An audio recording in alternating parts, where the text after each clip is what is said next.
Кана балдар баарыбыз билгендей эле ошол 18-кылымда бул Кокон хандыгы мезгили болуп эсептелинет. Силер менен биз 8-класста дагы көбүрөөк маалымат алабыз. Бир тараптан кыргыз элин балдар Кокон хандыгы, бир тараптан казактар, бир тараптан ошол Цин Манчжур Кытайлар кол салып турган мезгилдерде ошол Жайыл баатыр бизди ошол душмандардан коргогонго баягы өзүнүн эрдигин көрсөткөн. Эми биз жашаган Жайыл району балдар мынакей жогорку кеңеш тарабынан 1993-жылы 8 майда биздин районубузга ошол Жайыл баатырдын ысымы ыйгарылган экен.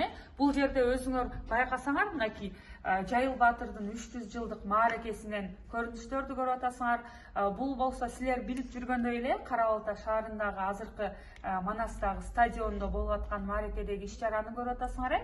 Ал эми бул жерде болсо ошол Жайыл баатырдын уулу Теке, уулу Үсөн ошол меркедеги көрүстөнү ага Жайыл баатырдын урпактары барып баягы зыярат кылгандагы көрүнүштү көрүп атабыз.